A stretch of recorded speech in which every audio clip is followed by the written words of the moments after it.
Ingenios y artificios. Cultura para quedarse. Un podcast de la Fundación Cultural Enrique Ruelas.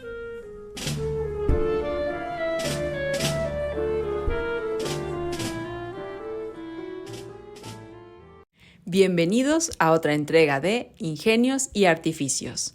Yo soy Ángela Piedad y en esta ocasión vamos a hablar del compositor mexicano Carlos Jiménez Mabarac a propósito de los 30 años de su fallecimiento. Carlos Jiménez Mabarac nació en Ciudad de México en 1916 y murió en 1994. Estudió música en Chile, en Bélgica y en París con René Leibowitz. Transitó desde la música tradicional hasta el dodecafonismo, la música concreta y la música electrónica. Es uno de los compositores mexicanos más prolíficos del siglo XX. Entre su vastísima obra destacan sus ballets, sinfonías, conciertos, las óperas Misa de 6 y La Güera Rodríguez. Compuso la fanfarria para las Olimpiadas de 1968, pieza que dio la vuelta al mundo. Asimismo, escribió mucha música para cine. Para hablar más a fondo sobre él, en esta ocasión conversaremos con la soprano Zuliamir López Ríos, quien es concertista de Bellas Artes desde hace más de 30 años, lo que le ha permitido interpretar repertorio de todos los tiempos. Ha difundido la obra de compositores mexicanos en Europa, Japón, Egipto, Canadá y Centroamérica. En 2002 grabó el disco titulado Sueño, con piezas del compositor Jiménez Mabarac. El pasado 14 de junio participó en el homenaje al compositor en el Palacio de Bellas Artes en ocasión de su 30º aniversario luctuoso. Pero, antes de platicar, ¿qué les parece si la escuchamos cantar?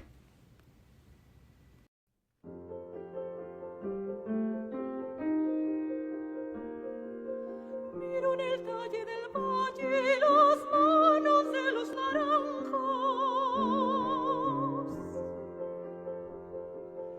las manos de los naranjos que vuelan globos dorados. Miro en el fondo del río las manos de los naranjos que vuelan globos dorados.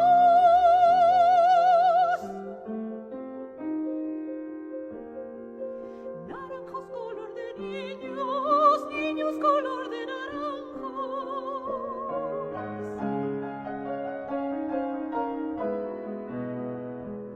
Que en el aire y en el río gozan un vuelo de globos.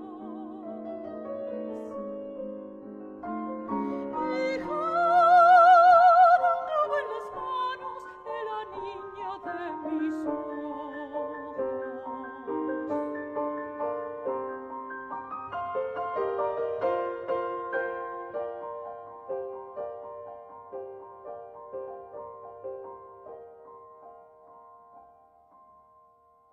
Acabamos de escuchar Poema del Río, una de las piezas que integran el disco Sueño.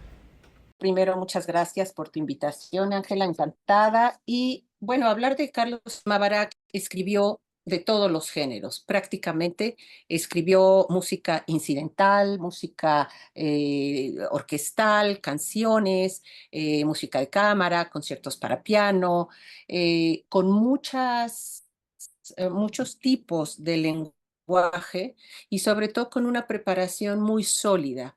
Él viajó, fue un ciudadano del mundo, fue consejero cultural en la Embajada de México en Viena, fue Premio Nacional de las Artes en el 93. Así es que nos estamos refiriendo a un músico muy completo, con una preparación muy sólida y un lenguaje muy personal, sin hacer ningún tipo de concesiones.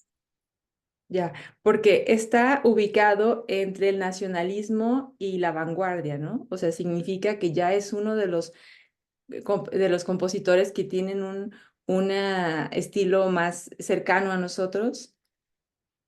Sí, digamos que su obra es difícil de encasillarla o de definirla, porque él tuvo una formación en Europa muy sólida. De hecho, abordó el dodecafonismo, pero lo abordó en alguno de su repertorio, no en todo. No se puede Ok. decir que sea totalmente dodecafónica su música.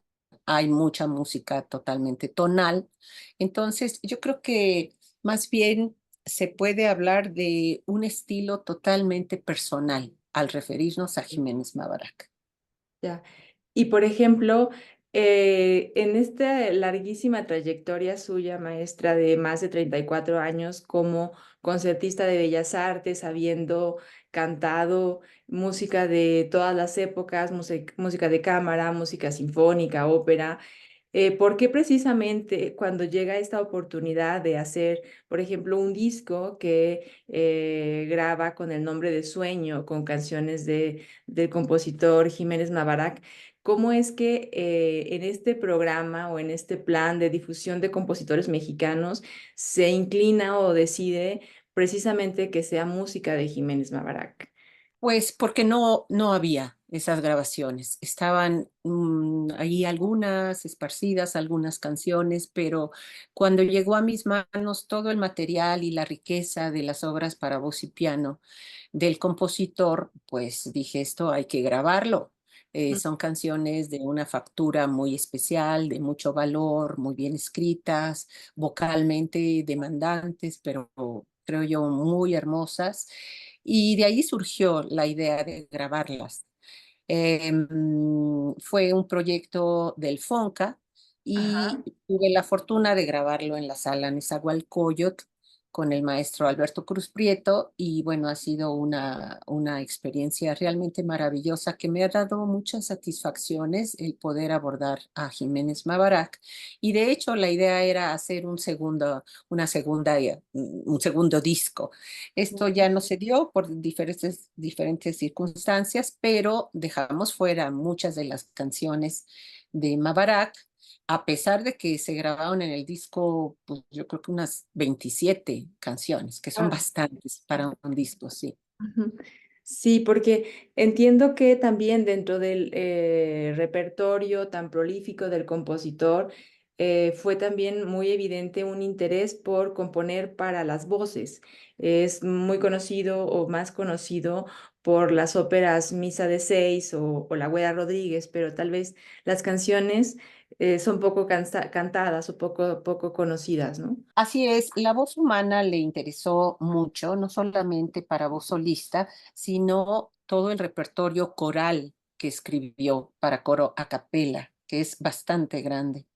Eh, el maestro estuvo mucho tiempo comisionado por el Departamento de Música del Instituto Nacional de Bellas Artes para escribir obras destinadas a uso escolar.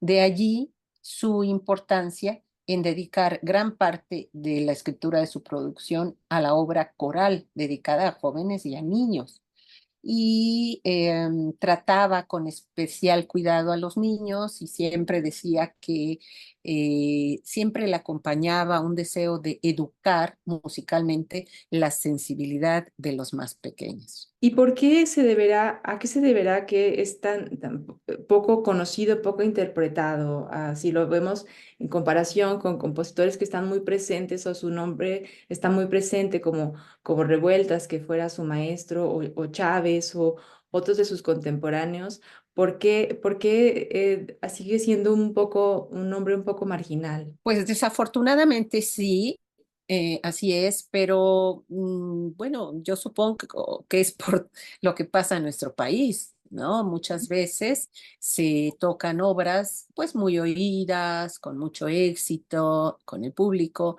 pero se difunde poco música de otros compositores no tan conocidos.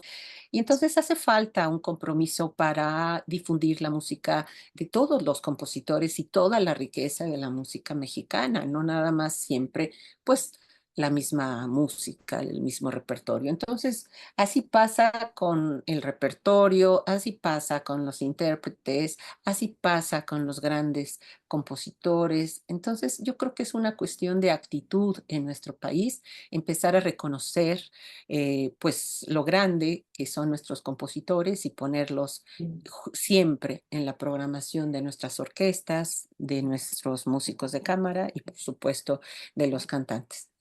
Sí, tal vez debe ser un compromiso que empieza desde los intérpretes hacia el público.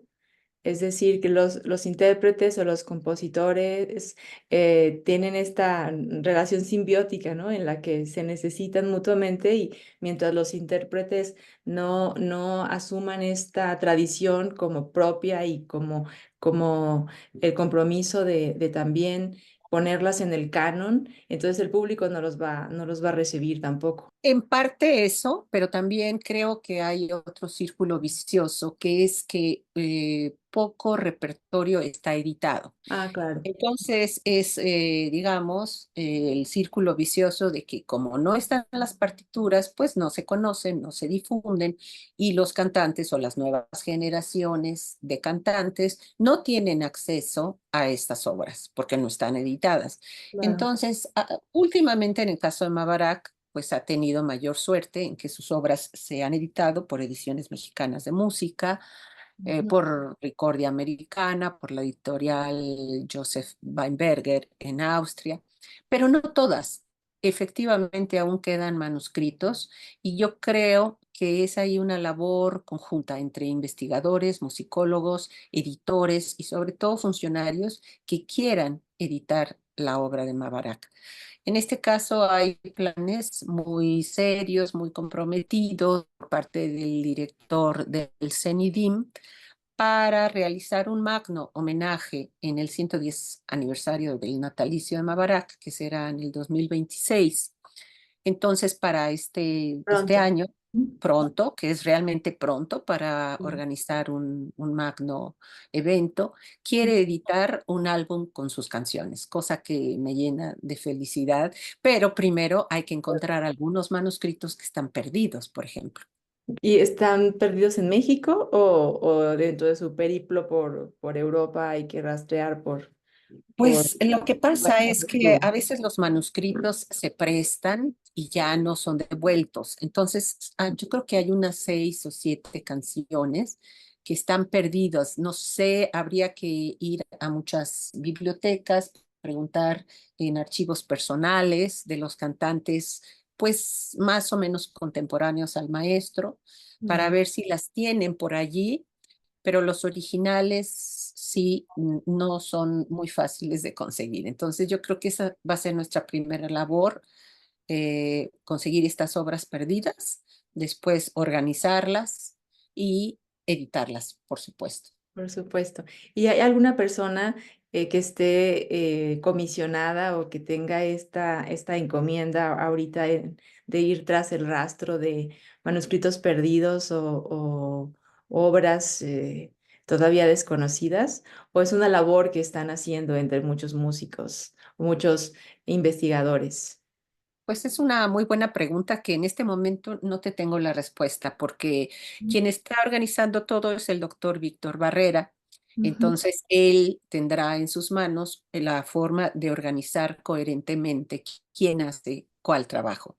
En este caso, bueno, yo estoy simplemente como una gran entusiasta de esta idea y pues, de lo que esté a mi alcance, claro, buscando las partituras, pero no sé, lo que decida el maestro y ver cómo organiza este festejo y este entusiasta homenaje que él está planeando. Claro, el mes pasado que se cumplieron 30 años del fallecimiento del compositor, también este concierto que dio usted en la sala Manuel M. Ponce, acompañada por el pianista Santiago Piñeurúa, ¿era un adelanto a este gran homenaje o fue cantar las canciones de sueño? ¿En qué consistió este homenaje? Bueno, el homenaje fue organizado por la Coordinación de Música y Ópera de Bellas Artes para realzar el aniversario luctuoso de Jiménez Mabarak, el 30 aniversario, y es un festejo aparte, es un homenaje de los muchos que debería de tener el maestro Mabarak. Y bueno, hubo una mesa de ponentes en los que a partir de diferentes puntos de vista se compartió la vida y la obra del maestro. Contamos con la participación del doctor Luis Jaime Cortés, quien dio una introducción a la obra musical y al tiempo en que vivió Mabarak. También contamos con la sobrina nieta del maestro, que dio su perspectiva a nivel familiar, a nivel cercano, Como tal. y también participé yo en la mesa hablando prácticamente o específicamente de sus canciones. Después hubo una parte musical con el maestro Piñeirúa, en la Ujú. que ejemplificamos algunas de estas canciones, algunas grabadas en el disco Sueño, claro. Ah, por supuesto. Bueno, pues uno de los 1000 homenajes que se le deben al maestro. Y bueno, pues me gustaría que para el público en general nos dijera usted como conocedora profunda de la obra del maestro Mabarak, nos dijera por qué debemos de escucharlo, por qué debe de recuperarse su obra completa, porque debiera estar más presente en las salas de concierto. ¿Quién es él dentro de nuestra tradición? Bueno, definitivamente porque es música muy bien escrita, con una intención muy seria de elevar la voz humana a partir de las canciones a una esfera superior de sensibilidad, porque tiene textos muy bien escogidos de grandes poetas, porque también sin mayor pretensión más que la calidad musical, eh, el maestro también es cercano a la sensibilidad de los niños y de los adultos, porque todos llevamos un niño dentro. Entonces sus canciones infantiles para cantar a los niños son una delicia, pero sobre todo porque tocan la sensibilidad de todos los mexicanos. Él siempre pensó que su música era para comunicarse con sus coterráneos, sin caer en falsos nacionalismos. Entonces creo que eso se nota. A veces la música de Mabarak es desgarradora, sobre Ah, todo los poemas que musicaliza de Elías Nandino, pero a veces es muy simple y muy transparente. Entonces yo creo que hay que acercarse a las canciones de Mabarak por la sensibilidad que va a mover en nosotros como mexicanos y como gente sensible a obras de calidad, de una calidad elaborada, profunda, sincera, y no a música comercial a la que desafortunadamente se están acostumbrando nuestros niños y nuestros sí. jóvenes. Muchísimas gracias por haber aceptado platicar con nosotros para este podcast de Ingenios y Artificios sobre esta figura tan importante en nuestra tradición. Gracias a usted por esta labor de recuperación y de difusión de nuestro patrimonio hacia alguien que dentro de la soledad y el silencio, como el maestro Mabarak, estuvo forjando nuestra, nuestra tradición para entregarnos un patrimonio musical que todavía estamos en vías de apreciar y de recibir. Pero espero que con esfuerzos y trabajo como el suyo, con otros muchos de sus colegas músicos, intérpretes, directores, investigadores, otros compositores, muy pronto podamos tenerlo tan presente como se merece su obra. Pues muchísimas gracias, ha sido un gusto y bueno, siempre acercarse a la música que se interpreta en vivo es mucho mejor para realmente echar a volar la imaginación en estos tiempos en que justamente la imaginación es necesaria. Te agradezco Por mucho supuesto. estas preguntas, Ángela. Muchísimas gracias. Hasta pronto, maestra Zulí. Hasta muy pronto. Saludos. para resolver la cuestión de la escenografía musical, permítame esa frase. Yo considero que la música también tiene un papel escenográfico, es decir, que da el ambiente. Sí. Y todos los compositores de ópera tenemos derecho de apropiarnos de determinado carácter que no es el nuestro, Sí. para darle un ambiente especial a la música. Lo hace Puccini cuando hace Madame Butterfly, que hace música japonesa, entre comillas. Sí. Entonces, yo con mayor derecho hago música mexicana sin comillas, porque la hice yo. Entonces es música mexicana auténtica.